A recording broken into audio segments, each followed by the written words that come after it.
늘 하나님의 은혜로 여기까지 왔습니다. 그 은혜를 잊지 않고 오직 하나님의 은혜만을 자랑하는 우리 모두가 되었으면 좋겠습니다. 이 시간 저는 죄를 사하시는 예수님이란 제목 가지고 함께 하나님 말씀 받기를 원합니다. 여러분, 오늘은 부활주일로 우리 하나님께 예배를 드리고 있습니다. 부활주일을 맞이하여서 부활하신 주님만을 늘 의지하고 바라보면서 주님이 주시는 생명과 기쁨과 감사가 넘쳐나는 우리 모두가 될 수 있기를 간절히 소망합니다. 옆에 앉아 계신 분을 향해서 이렇게 인사하겠습니다. 예수님 부활하셨습니다. 한 번 더 인사하겠습니다. 우리도 장차 부활할 것입니다. 부활주일을 맞이하여서 부활하신 주님을 바라보며 나 또한 그 예수 그리스도의 공로로 말미암아 장차 부활할 것이다, 이 사실을 생각하며 우리에게 허락된 인생 시간을 오직 믿음으로 우리 주님만을 바라보며 힘있게 살아가시는 여기 모인 우리 모두가 될 수 있기를 간절히 소망합니다. 여러분, 요한복음 5장 29절의 말씀을 보면 이런 말씀이 기록되어 있습니다. 선한 일을 행한 자는 생명의 부활로, 악한 일을 행한 자는 심판의 부활로 나오리라 라고 그러한 말씀이 기록되어 있습니다.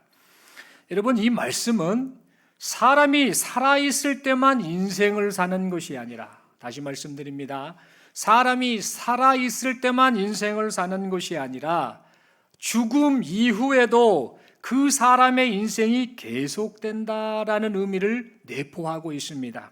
다시 말해서 살아있을 때 예수를 믿음으로 의롭다라고 인정을 받은 자는 죽음 이후에 생명의 부활을 하여서 영원히 복을 누리는 인생을 계속해서 살아가지만, 살아있을 때 예수를 거부하는 자는 육신이 죽는 것으로 인생이 끝난 것이 아니라 죽음 이후에 심판받기 위해 부활하여서 심판을 받는 인생을 영원히 살게 된다라는 그런 의미의 말인 것입니다. 그러므로 우리는 인생이 길게 살아도 100년밖에 못 산다라는 그런 생각을 가져서는 아니 됩니다. 인생은 육신의 몸을 입고 있을 때만이 아니라 죽음 이후에도 계속된다라는 사실을 우리는 결코 잊어서는 아니 됩니다. 그리고 살아있을 때 죄 문제를 해결받은 사람과 살아있을 때, 지금 숨을 쉬고 살아있을 때, 육신의 몸을 가지고 살아있을 때 죄 문제를 해결받은 사람과 죄 문제를 해결받지 못한 사람의 결과가 각각 영원한 생명이냐 영원한 심판이냐로 갈린다라는 사실을 우리는 잊지 말아야 합니다. 다시 말해서 사람이 죄 때문에 사망과 저주에 떨어졌는데 이 죄 문제를 해결해 주신 예수 그리스도를 진실로 믿고 의지하느냐, 그렇지 아니하느냐에 따라서 죽음 이후에 어떤 사람은 영원한 생명을 누리는 인생을 계속해서 살게 되고, 어떤 사람은 영원한 형벌을 받는 인생을 살게 된다라는 사실을 우리는 잊지 말아야 합니다. 그러므로 우리 모두는요, 지금 우리에게 인생 기회가 주어졌다라는 사실을 생각하며 하나님 앞에 감사해야 합니다. 그리고 죽음 이후에 계속해서 살아가게 될 우리 인생, 육신의 몸이 인생의 끝이 아니라는 겁니다. 죽음 이후에 계속해서 살아가게 될 우리 인생이 형벌과 저주를 받은 인생이 아닌 생명을 누리는 인생이 되기를 바라면서 인간의 죄 문제를 해결하신 예수 그리스도, 그 예수 그리스도를 진실로 믿고 의지하는 우리 모두가 될 수 있기를 바랍니다. 여러분, 오늘 본문은 우리로 하여금 이런 삶을 살게 하려고, 영원한 생명을 얻는 삶을 살게 하려고 죄를 사하시는 예수님에 관하여서 증거하고 있습니다. 여러분, 성경의 증거대로 하나님의 아드님이신 예수님께서는 인간을 죄와 사망으로부터 구원하시기 위해서 이 세상에 오셨습니다. 하나님의 아드님이심에도 불구하고 사람이 되시기 위해서 동정녀 마리아의 몸을 빌려 성령으로 잉태되셨습니다. 다른 인간들과 마찬가지로 여인의 태중에 10개월 동안 태아로 계셨습니다.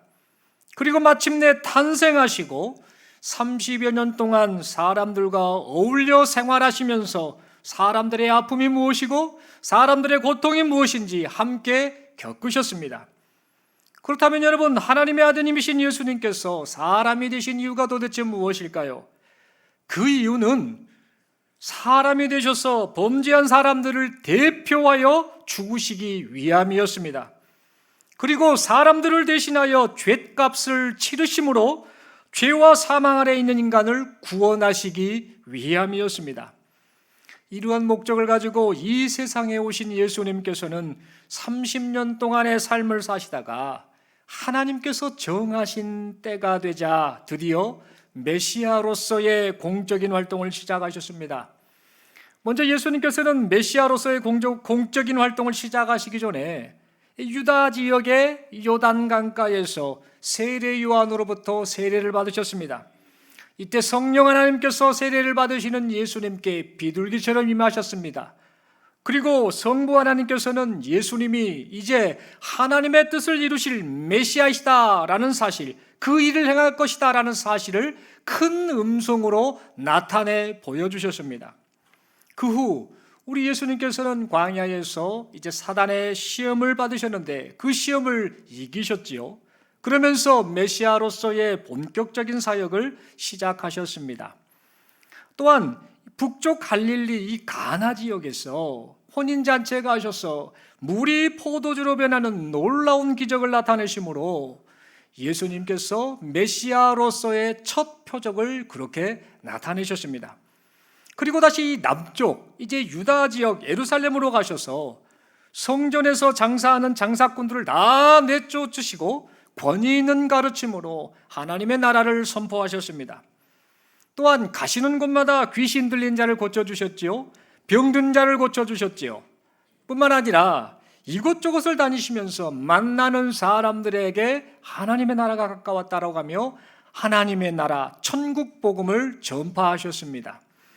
그러자 이 권위 있는 가르침과 놀라운 기적을 나타내시는 예수님을 보면서 수많은 사람들이 예수님을 따르게 되었습니다. 그 결과 예수님의 인기는 북쪽 갈릴리 지역과 남쪽 유다 지역 이곳저곳 가릴 것 없이 모든 곳에서 그 예수님의 인기가 치솟고 있었습니다. 그러던 어느 날이었습니다. 예수님께서 북쪽 갈릴리 지역인 가버나움의 집에 머물고 계실 때에 예수님의 소문을 듣고 많은 사람들이 예수님께로 몰려왔습니다. 이렇게 이 모인 그 사람들 가운데는 북쪽 갈릴리 지역에서 활동하던 사람, 또 남쪽 유다 지역에서 활동하던 사람, 즉 바리새인과 율법 교사들도 함께 섞여 있었습니다. 그렇다면 이들은 이 바리새인과 율법 교사들은 무엇을 하는 사람들이었는가? 이 바리새인과 율법 교사는 율법을 연구하는 종교 학자들이었습니다. 그리고 하나님을 나름대로 잘 섬기는 당시의 종교 지도자들이었습니다. 그러니까 그들은 지금 예수님이 계시는 그 사람들이 많이 몰려있는 곳에 함께 와서 무슨 생각을 했는가? 저 예수라는 자가 도대체 누구지? 왜 이렇게 인기가 많지? 저 예수라는 자가 지금 이스라엘 땅 전체에 여기저기 소문이 다 났는데 저 예수라는 자가 도대체 누구길래 기적을 나타내고 누구길래 병자를 고치고 누구길래 이런저런 말로 사람들을 가르치고 있지라는 생각을 하면서 도대체 저 예수가 누구일까? 진짜 메시아란 말인가? 아니란 말인가? 저 예수가 도대체 왜 저렇게 행동을 할까라고 그 예수님에 대해서 분석하고 조사하기 위해서 지금 가버나움에 그 예수님이 머문 집에 함께 있었던 것입니다.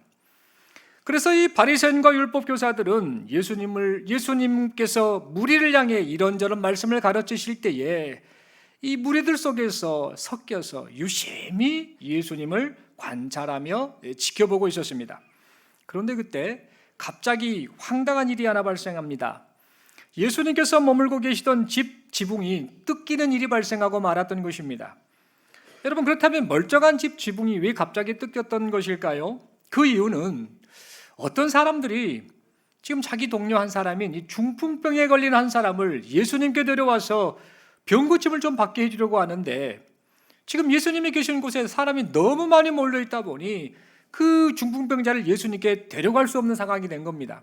그래서 어떻게 하면 이 중풍병자가 예수님을 만나게 할 수 있을까라는 사실을 생각하다가 그들은 어쩔 수 없이 이제 그 집의 지붕, 나뭇가지와 진흙으로 이렇게 덮여 있는 그 지붕을 뜯어내면서 결국에는 그 뜯어낸 구멍 사이로 이 침상을 내림으로써 이 중풍병자가 예수님을 만날 수 있도록 그렇게 방법을 취했던 것입니다.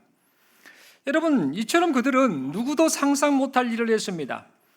그리고 다른 사람이 보기에 너무도 무례하다라고 할 만한 그런 행동을 했습니다. 하지만 그들은 중풍병자가 예수님을 만나기만 하면 분명 고침을 받을 수 있다라는 믿음이 있었기 때문에 이처럼 무례하고 황당해 보이는 행동을 하였던 것입니다. 그러자 이 중풍병자와 동료들의 행동을 물끄러미 바라보고 계셨던 예수님께서는 그들에게, 중풍병자와 그를 데리고 온 그 무리 네 사람에게 믿음이 있음을 보시고 중풍병자를 향해 네 죄사함을 받았다라고 그렇게 말씀해 주셨습니다. 그렇다면 여러분, 예수님께서는 중풍병자를 향해 네 죄사함을 받았다, 갑자기 뜬금없는 말씀을 왜 하셨던 것일까요? 병 고침을 받으러 온 사람을 향해 그냥 병만 고쳐주시면 되지 않습니까? 네 병이 나았다. 보통 예수님께서 기적을 베푸실 때, 어떤 치료의 역사를 나타내실 때에 네 병이 나았다라고 이렇게 보통 말씀을 하셨는데, 중풍병자를 향해서는 병 이야기는 하지 않고 네 죄사함을 받았다라고 이렇게 말씀하셨습니다. 그렇다면 왜 예수님께서는 이 중풍병자를 향해서 이렇게 말씀을 하셨던 것일까요? 여러분, 그 이유를 알려면은요, 당시 사람들이 이 질병과 죄의 관계를 어떻게 생각했는지를 우리는 먼저 알아야 합니다. 여러분, 당시 사람들은 모든 병이 죄의 결과라고 생각을 했습니다. 특히 중풍병에 걸린 사람들이 많았는데, 이 중풍병이 죄와 밀접하게 연관되어 있다라고 생각을 했습니다. 여러분, 그들이 이렇게 생각을 했던 것은 신명기 28장의 말씀과 관련이 있습니다. 신명기 28장은 하나님께 순종할 때 받는 복, 하나님께 불순종할 때 받는 저주에 관해서 말을 하고 있는 그런 말씀인데, 이 말씀 가운데에 신명기 28장 27절, 28절은 그 내용을 보면 여러 질병들이 결국은 하나님께 대한 불순종의 결과로 나타난다라고 그렇게 말하고 있음을 보게 됩니다. 그래서 구약시대 이스라엘 백성들은 이 말씀에 근거해서 다른 병들도 그렇지만 특별히 이런 중풍병과 같은 이런 병들은 하나님께 대한 불순종, 즉 죄의 결과라고 생각을 하며 살았습니다. 그런데 그렇게 세월이 흐르면서 이러한 생각이 이 신약시대에 이르러서도 예수님께서 활동하시던 후대 사람들에게도 그대로 이어졌던 것입니다. 그런데 여러분, 사실 성경은 어떻게 말을 합니까? 모든 병이 반드시 죄의 결과다라고 그렇게 말합니까? 그렇지 않음을 보게 됩니다.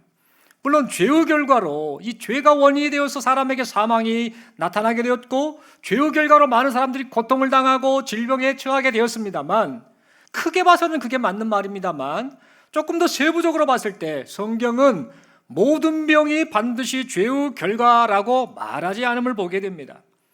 예를 들어서 요한복음 9장 3절 말씀을 보면은요, 예수님께서는 날 때부터 맹인이 된 사람을 보시고 뭐라고 말씀하셨는가?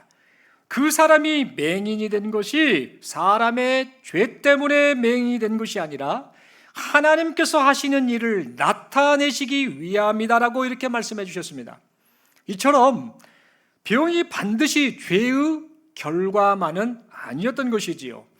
하지만 예수님 당시 사람들은 중풍병자를 볼 때에 그의 중풍병이 그의 죄와 관련되어 있다고 생각을 했습니다.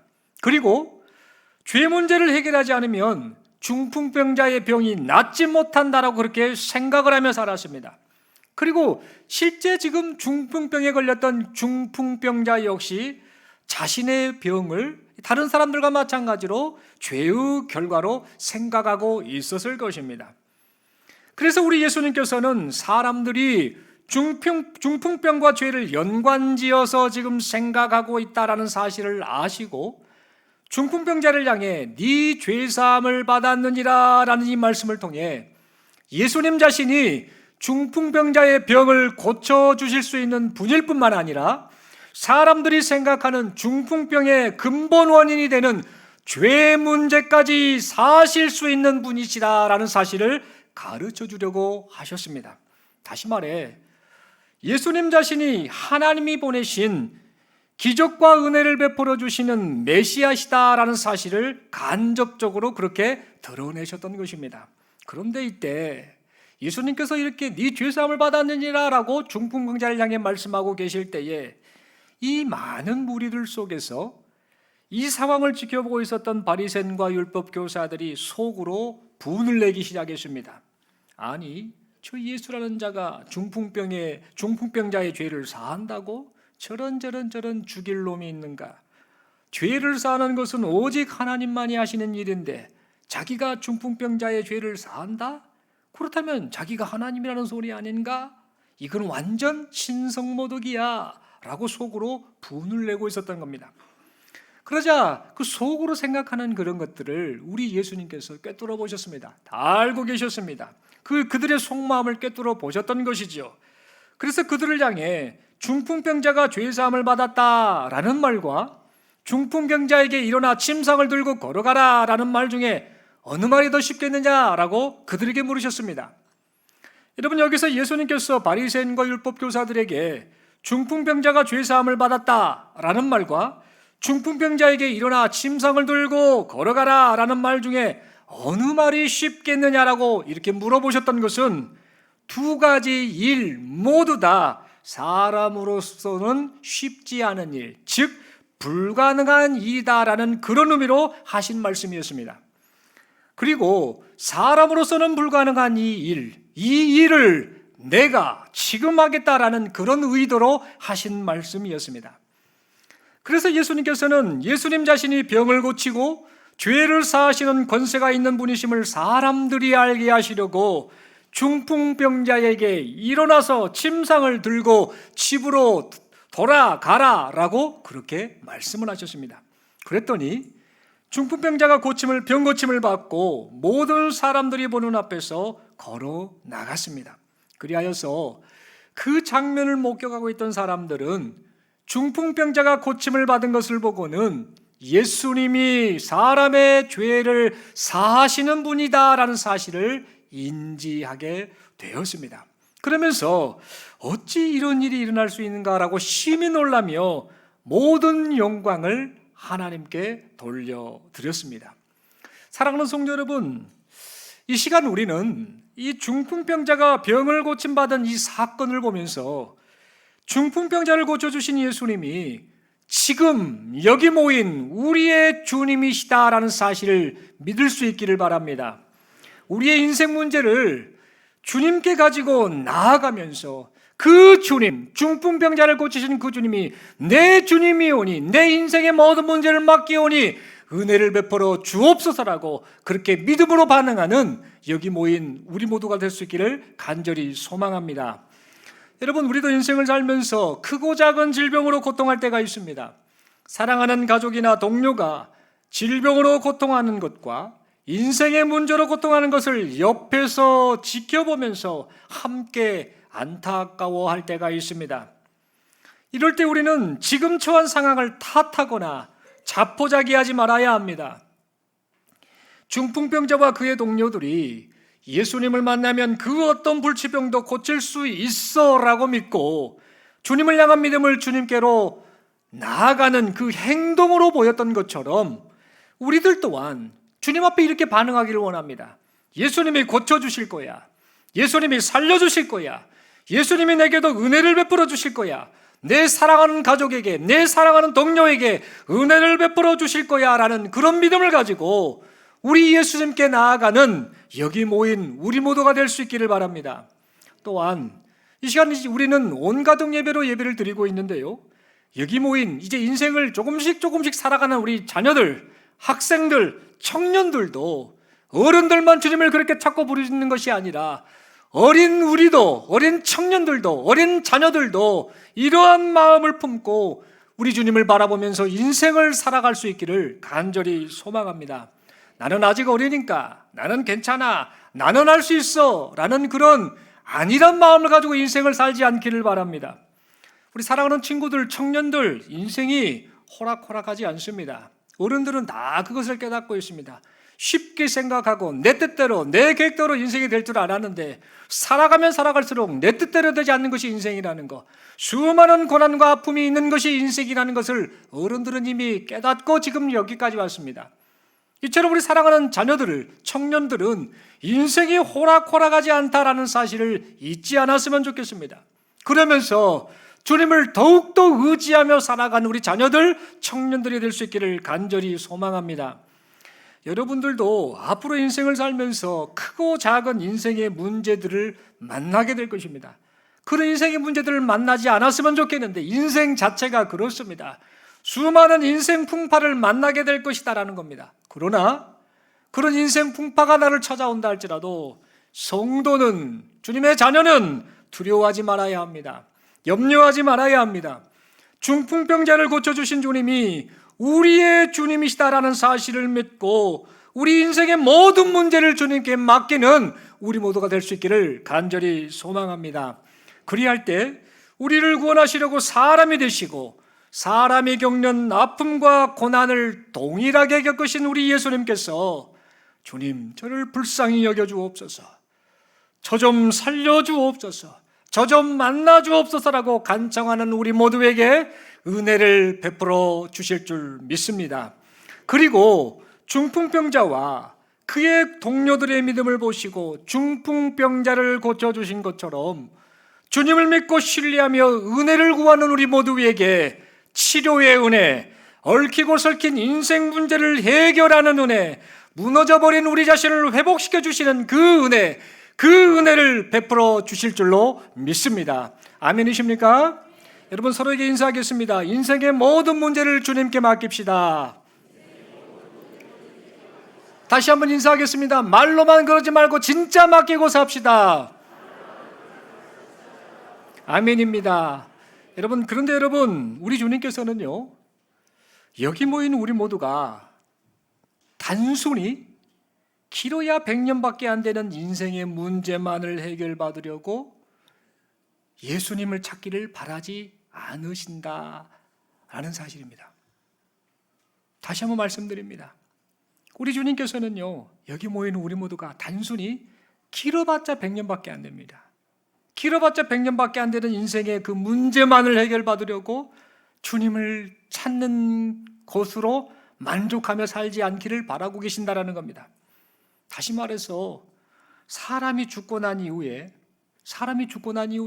장차 겪게 될 인생의 문제, 이 말은 무슨 말이냐면 살아있을 때 100년 안에만 내 인생이다라고 생각하니까 이 말을 이해를 못할 수 있습니다만, 사람이 한번 태어나면 영원히 살아가는 인생을 삽니다. 분명한 차이점이 있지요. 예수를 믿고 사는 사람은 영원한 생명을 누리는 인생을 살겠지만, 살면서 예수를 믿지 않고 죽은 사람은 영원한 사망에 떨어지는 인생, 그 비참한 인생에 전락하고 만다라는 겁니다. 사람이 죽고 난 이후에 장차 겪게 될 인생의 문제, 즉 사람을 영원한 사망과 저주에 떨어지게 한 이 죄 문제를 해결받기 위해서 우리 주님께서는 우리로 하여금 주님께 나오라라고 지금 말씀하고 계신다라는 겁니다. 중풍병자가 육신의 병고침을 받기 위해서 주님을 찾아갔다가 죄를 사하시는 주님의 은총을 받게 되었던 것처럼, 여기 모인 우리가 처음에는 인생의 문제만을 해결받기 위해 주님께 나아왔다 할지라도 이제는 주님이 베푸시는 죄 사함을 받고 주님으로 말미암아 영원히 사는 인생을 살라라고 지금 우리에게 말씀을 하고 계신 것입니다. 여러분, 신앙생활의 최종 목적이 뭘까요? 여러분, 신앙생활의 최종 목적은요, 길어야 100년밖에 못 사는 인생의 문제를 해결하는 것이 아닙니다. 착각해서는 아니 됩니다. 신앙생활의 최종 목적은 길어야 100년밖에 못 사는 인생의 문제를 해결하는 것이 결코 아니라는 사실을 우리는 잊지 말아야 합니다. 여러분, 신앙생활의 최종 목적은 사람을 영원한 사망과 저주로 떨어지게 한 죄와 사망의 문제를 해결하는 것, 이것이 바로 신앙생활의 최종 목적입니다. 그래서 영원한 생명을 회복하는 것, 이것이 바로 신앙생활의 최종 목적인 것입니다. 그런데 여러분, 이 죄와 사망의 문제는 사람의 힘으로 해결할 수 없습니다. 그래서 죄와 사망의 문제를 해결하기 위해 하나님의 아드님이신 예수님께서 몸소 이 세상에 오셨습니다.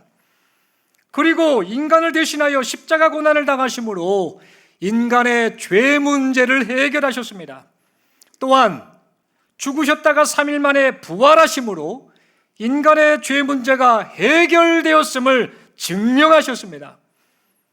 여러분, 만약 예수님께서 인간을 사망과 저주에 떨어뜨린 이 죄 문제를 해결할 수 있는 분이 아니셨거나 실제로 인간의 죄 문제를 해결하지 못하셨다라고 한다면 예수님께서는 분명 부활하지 못하셨을 것입니다. 그런데 우리 예수님께서는 부활하셨습니다.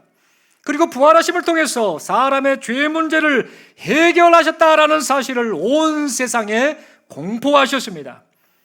마치 이 중풍병자의 병을 고쳐주심으로 죄사하는 권세가 예수님께 있었음을 사람들에게 알리셨던 것처럼 부활하심을 통해서 사람을 사망과 저주에 떨어뜨린 죄 문제를 해결하셨음을 온 세상에 그렇게 알리셨던 것입니다.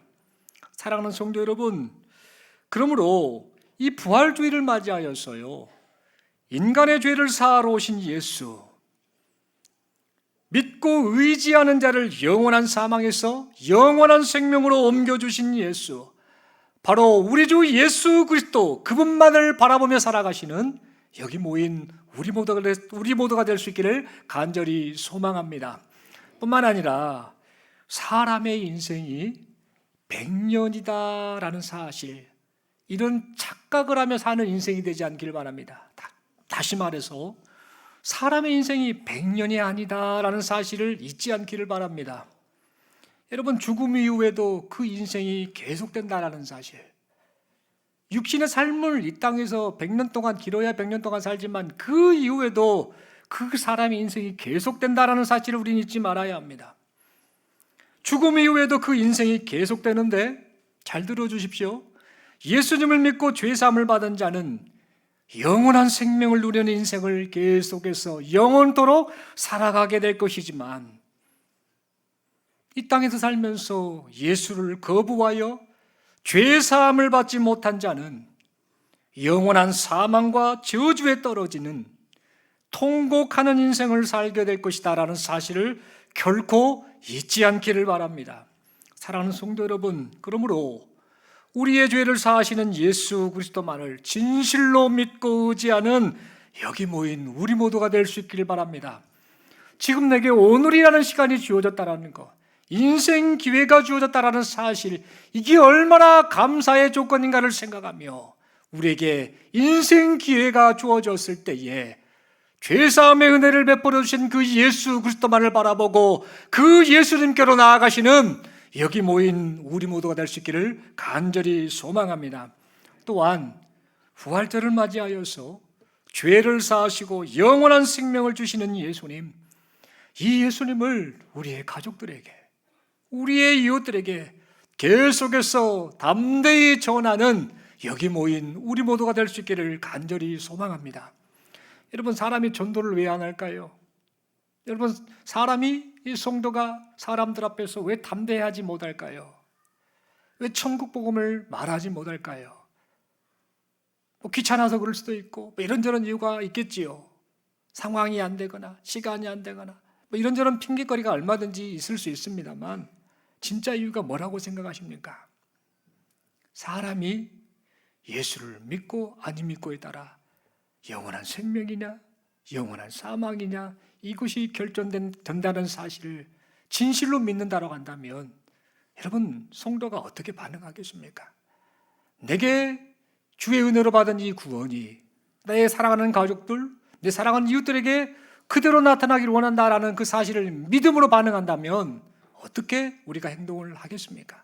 바로 전도하는 삶을 살아가지 않겠습니까? 그러므로 부활절을 맞이하여서 죄를 사하시고 영원한 생명을 주시는 예수님, 이 예수님을 지금도 우리 가족들 가운데 여전히 예수님을 거부하고 복음을 받아들이지 않고 또 우리 이웃들 가운데 여전히 예수님을 배척하는 그런 이웃들, 그들을 향해 그 예수님을 증거하며 살아가시는 우리 모두가 될 수 있기를 간절히 소망합니다. 우리가 이 부활의 주님을 전할 때에 죄를 사하시는 주님께서 여기 모인 우리를 통해서 생명을 살리시는 일을 나타내 주실 줄로 믿습니다. 우리 서로에게 이렇게 인사하겠습니다. 예수님께서 우리의 죄를 사해 주셨습니다. 한 번 더 인사하겠습니다. 부활하심을 통해 그 사실을 증명하셨습니다. 서로에게 손을 다 내밀며 축복하며 이렇게 서로 권면합니다. 오직 예수님만 바라보며 삽시다. 사랑하는 성도 여러분, 우리는 지금 여기 모인 우리는 지금 예수 믿고 예수님 덕분에 영원한 생명을 얻었지요. 그리고 현재 지금 예수님과 함께 영원한 인생을 살아가고 있는 중입니다. 100년의 인생이 끝이 아니라고 말씀드렸지 않습니까?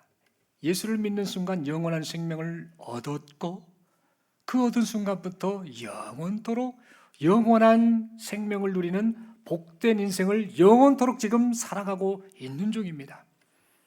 이 사실을 잊지 말고 지금 인생 가운데 질병이 찾아올 수 있습니다. 아픔이 찾아올 수 있습니다. 고통의 문제가 찾아올 수 있습니다. 그것 때문에 자포자기하지 마십시오. 절망하지 마십시오. 불안해하지 마시고 두려워하지 마시고 나는 예수 안에 있으니 예수가 내 안에 계시니 나는 영원한 생명을 얻고 그 영원한 생명의 과정으로 지금 인생을 살고 있다라는 사실을 고백하면서 오직 그 은혜를 베풀어 주신 예수 그리스도만을 의지하고 바라보시는 여기 모인 우리 모두가 될 수 있기를 간절히 소망합니다. 우리의 손을 꼭 붙잡고 계신 우리 주님께서 우리를 놓지 않으시고 우리 인생 발걸음을 계속해서 인도하여 주실 줄로 믿습니다. 우리 함께 기도드리겠습니다. 하나님 아버지 감사합니다. 말씀 받았습니다. 죄를 사하시는 예수 그리스도, 그분이 우리를 위해서 이 땅에 오셨습니다. 복음이 들려지게 하시고 예수를 믿게 하여 주셔서 예수님으로 말미암아 영원한 생명을 우리가 얻게 되었습니다. 예수 믿기 전에는 길어야 100년 사는 그 인생이 전부인 줄 알았는데 이제는 성경을 통해 확인된 이 사실은 사람이 한번 태어나면 영원한 인생을 사는데 예수를 믿고 이 땅에서 살던 사람은 하나님 나라에서 영원토록 영원한 생명을 누리는 인생을 살게 되겠지만 예수 믿지 않고 거부하고 불신하며 사는 사람은 이 땅의 삶을 산 이후에 이제 영원한 사망 심판을 받으며 영원토록 그 고통 가운데 살게 된다라는 사실을 성경을 통해 우리가 배우게 되었습니다. 하나님 이 사실을 생각하며 내가 지금 예수를 진짜 믿고 있는가, 사랑한가 이렇게 우리 자신을 돌아보게 하시고 또한 우리의 죄사함을 우리의 죄 문제를 사하셨다는 사실을 증명해 보이신 예수 그리스도, 이 부활하신 예수 그리스도만을 온전히 믿고 의지하며 살아가는 여기 모인 우리 모두가 되게 하여 주시옵소서. 이런 은혜를 베풀어 주심을 믿습니다. 하나님 감사합니다. 부활하신 예수 그리스도로 말미암아 생명을 주신 그 은혜에 감사드리오며 우리 주님 예수님 이름으로 기도드리옵나이다. 아멘.